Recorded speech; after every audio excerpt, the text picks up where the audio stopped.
సరే ఇక మరి తను సీతని కనుక్కోకుండా వెళ్తే ఇంతమంది నాశనానికి తనే కారణమవుతాని తనే ఇక చనిపోదాం అనుకున్న స్థితిలో శుభశకునాలు కనబడ్డాయి హనుమంతుడికి.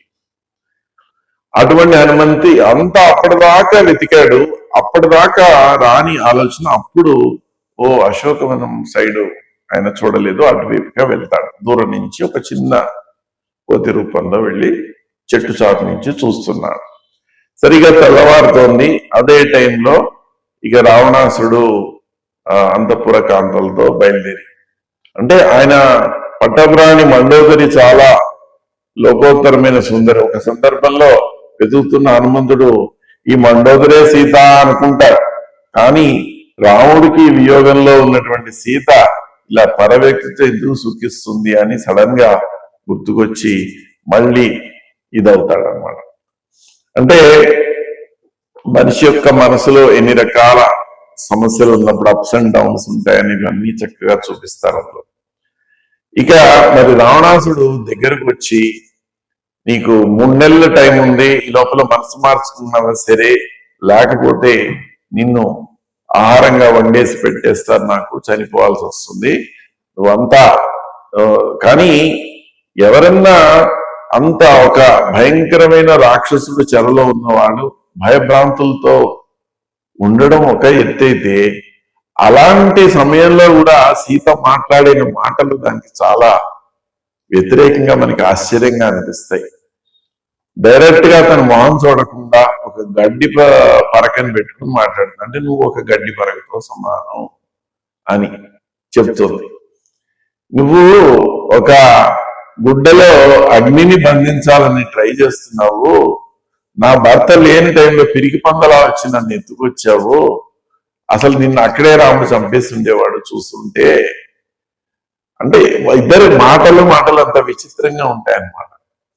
నువ్వు ఆనందంగా నా దగ్గర రావాలి, భర్త చనిపోయి చూసి ఆ బాధతో నువ్వు రావడం ఇష్టం లేక అలా చేశానని రావణాసుడు మాట్లాడడం.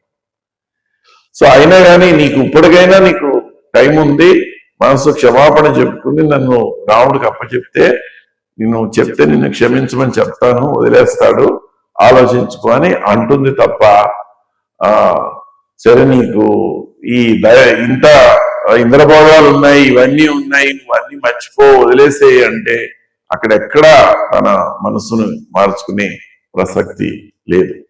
అంటే అక్కడ రాముడు సీత కోసం ఎంత బాధపడుతున్నాడో ఇక్కడ సీతాదేవి కూడా అంతే బాధపడుతూ తప్పకుండా తన్ని వస్తాడు చూస్తాడు అన్నటువంటి ఆశతో ఎదురు చూస్తాడు. అయితే ఇవన్నీ చెట్టు చాటు నుంచి వింటున్నాడు. రావణాసుడు వెళ్ళిపోయాడు. ఈ వికృతమైన రకరకాల రూపాలతో ఉన్నాయి రాక్షసులు. ఒక పక్క మనసు వికలంగా ఉంది, అక్కడ మనుషులు వికలంగా ఉన్నారు. వాళ్ళు మనుషులు కాదు, ఈ కోరలు రకరకాల రూపాలతో ఆమెను తిడుతున్నారు. నీ వల్ల మేమందరం కష్టపడుతున్నాం అంటున్నారు. ఇక ఒకసారి విరక్తి కలిగి అసలు చనిపోదామా అని జుట్టును మెడకి గట్టిగా చుట్టుకుంటుంది, ఉరిలాగా అన్నమాట. అప్పుడు చూసి ఈయన చాలా బాధపడి, ఏంటి దశరథ మహారాజు యొక్క పెద్ద కోడలు, ఈయన మహారాజు యొక్క భార్య, జనకుడు అల్లారముద్దుగా పెంచుతున్నటువంటి మహారాజు కూతురు ఏంటి, ఇక్కడ ఇది మబ్బుచాటున్నటువంటి కాంతి విహీనంగా ఉన్న చంద్రుడిలాగా ఇలాగైపోయింది నా తల్లి అని. ఆ రాముడికి భార్య అని చెప్పుకోవడానికి అన్ని రకాల తగిన విధమైన లక్షణాలు ఉన్నాయి, ఈవిడి తప్పకుండా మా తల్లి జానకీదేవి అనుకున్నాడు. అనుకుని నెమ్మదిగా రాముడి యొక్క గుణకీర్తనని చేసుకుంటూ ముందుకొచ్చాడు. అప్పటిదాకా చనిపోదాం అనుకున్న ఆవిడ సడన్ గా ఆశ్చర్యపోయి వింటోంది ఇవన్నీ. అయితే ఇది కూడా రాక్షసమాయేమో అని భయపడుతూ వెనక్కి జరుగుతోంది ఆవిడ. హనుమంతుడేమో ముందుకు వస్తున్నాడు, అక్కడేమో ఆవిడ వెనక్కి జరుగుతోంది. అప్పుడు ఇక ఆయన నమ్మకాన్ని ప్రూవ్ చేసుకోవడానికి ఎలా జరిగింది మొత్తం, రాముడి యొక్క ఎలా పుట్టాడు, సీత స్వయంవరం దగ్గర నుంచి అంతా కథంతా గానం చేశాడు. మరి భక్తి గానంలో హనుమంతుడిని మించిన వాళ్ళు లేరు కదా, రాళ్లే కరిగిపోయేట్టు పాడేటువంటి వాడు అని చెప్పబడింది మనకి. ఇలాంటి హనుమగానం ఒక పక్కన వింటూ ఆనందాన్ని పొందుతూ, అంటే ఎడారిలో ఉన్న వాళ్ళకి ఒక్కసారిగా చల్లని గాలి వీస్తే ఉన్నట్టుగా ఆవిడ ఒక్కసారిగా పరస్థాన్ని పొందింది. ఇక ఆ రాముడు పంపించినటువంటి అంగుళీయకాన్ని హనుమంతుడు చూపించగానే ఒక్కసారిగా నమ్మకం కుదిరింది. కానీ ముందు కోపంగా పరుషంగా అడుగుతుంది, నేను ఇంతకాలం ఇక్కడ బాధపడుతుంటే ఏం చేస్తున్నాడు రాముడు, ఎందుకు నన్ను ఇంకా రక్షించడానికి రాలేదు అంటే, తల్లి రాముడు కూడా చాలా బాధపడుతున్నాడు, ఆహారం తీసుకోవడం లేదు, తినట్లేదు, పడుకోవట్లేదు, ఎప్పుడు నీ పేరే తలుచుకుంటూ బాధపడుతున్నాడు, ఇవన్నీ చెప్తే కూడా మళ్ళీ బాధపడుతున్నాడు. సరే ఇక ఎలా గుర్తుపట్టాలి అని తన చూడామణిని తీసి ఇచ్చింది.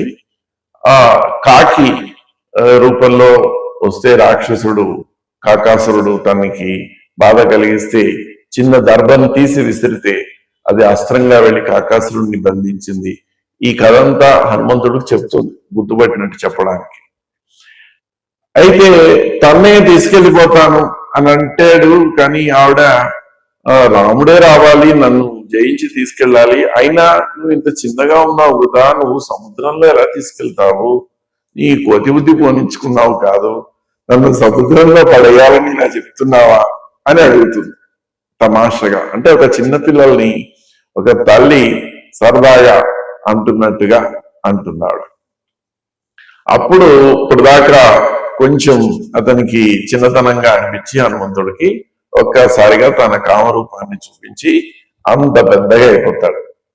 అప్పుడు ఎంతో ఆనందించి, నువ్వు కాకపోతే ఎవరు వస్తారు ఈ లంకకి, ఇంత దూరం దాటుకుని ఎలా వస్తారు అంటే, అప్పుడు చెప్తాడు, నేనే కాదు తల్లి, నాలాంటి ఇంత గొప్ప వీరులు ఎంతమందో ఉన్నారు, తప్పకుండా వచ్చి మిమ్మల్ని తీసుకెళ్లిపోతారు, ఏమాత్రం భయపడకు, ధైర్యంగా ఉండు అని చెప్పి బయలుదేరాడు. మరి ఇక్కడితో పని పూర్తయింది కదా, రాముడు చెప్పిన పని. కానీ ఆయన మనసుకి తృప్తి కలగలేదు. ఒకసారి చూసిపోవాలి ఏంటి రావణుడి శక్తి అని అక్కడ వనంలోకి వెళ్ళి చెట్లు గిట్లు పీకేశాడు, ఉద్యానవనం అంతా ధ్వంసం చేశాడు, అన్ని పీకేశాడు. ఈ విషయం తెలిసి వెంటనే రావణాసుడు పంపించాడు సైన్యాన్ని. ఎంతమంది సైన్యాలు, ఆఖరికి రావణాసుడు కొడుకు అక్షకుమారుణ్ణి కూడా అక్కడ హతం చేసేసాడు. ఎంతమందో వాళ్ళందరూ వేలకు వేలు వీరులందరినీ అలవోకగా చంపేస్తాడు. చివరికి ఇంద్రజిత్తు బ్రహ్మాస్త్రం ప్రయోగించడం వల్ల బ్రహ్మ మీద గౌరవంతో బందీగా వెళ్ళాడంతే. వెళ్ళి రావణాసుడిని చూశాడు. ఇప్పటికైనా నువ్వు ఆలోచన చేసుకో, మార్చుకో, సీతాదేవిని సమర్పించుకో, నిన్ను కరుణించి వదిలేస్తాడు. కోపంతో ఏదన్నా చంపేద్దామని చూస్తే అందరు రాక్షసులందరూ ఒకలాగా ఉండరండి. రావణాసుడు తమ్ముడు విభీషణుడు మరి ఆ గంజాయి వనంలో తులసి ముక్కలాంటి వాడు. వద్దు, మనకి మధ్యవర్తిగా దూతగా వచ్చిన వాడిని చంపకూడదు, మహాపాపం అంటాడు. సరే అని అతను తోకను అంటించేయండి అంటాడు.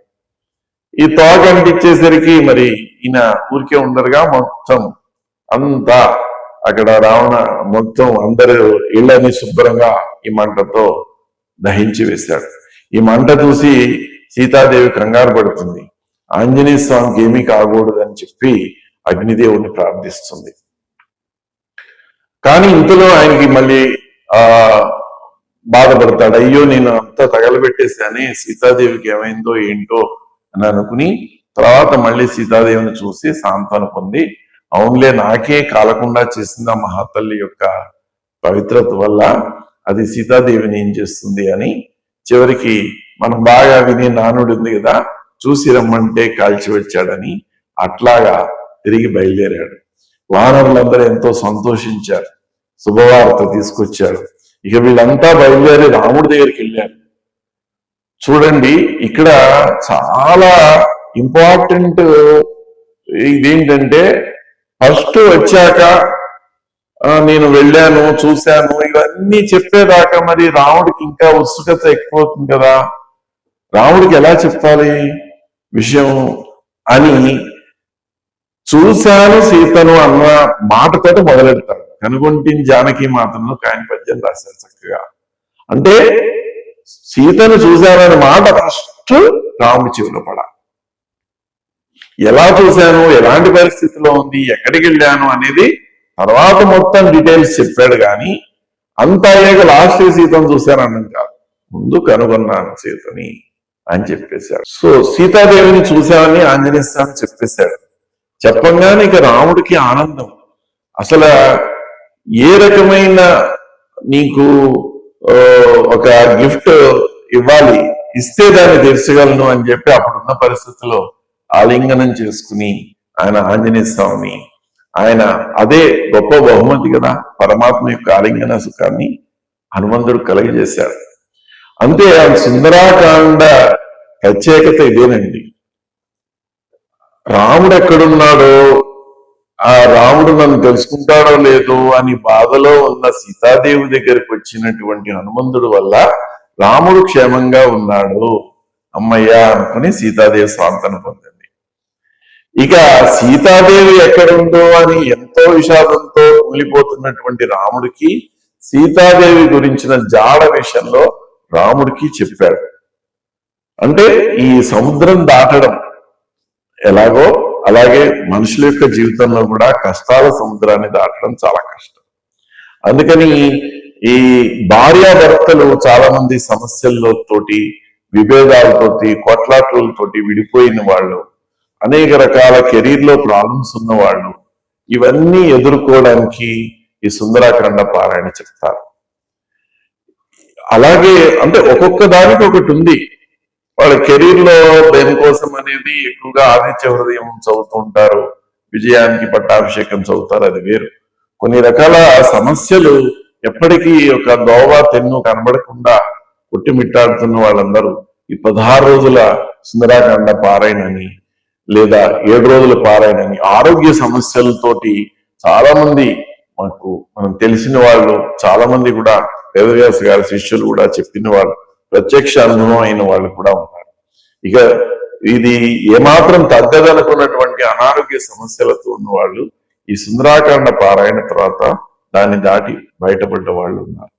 అందుకని దాటడానికి వీల్లేని కష్టాలు దాటడానికి రామాయణంలో ఒక మార్గాన్ని చూపినటువంటి కాండ సుందరాకాండ కాబట్టి దీని పారాయణ వల్ల అనేకమైన విశేషమైన ఫలితాలు ఉంటాయి. అందులో సంపుటీకరించిన కొన్ని శ్లోకాలు కూడా జయచ్చతి బలో రామో లక్ష్మణస్య మహాబల రాజా జయతి సుగ్రీవో రాఘవేణ పాలిత, అలాంటి శ్లోకాలు రెగ్యులర్ గా చదువుకుంటారు, చాలా మంచిదని. ఇవి చేసుకోవడం అందరికీ క్షేమకరం.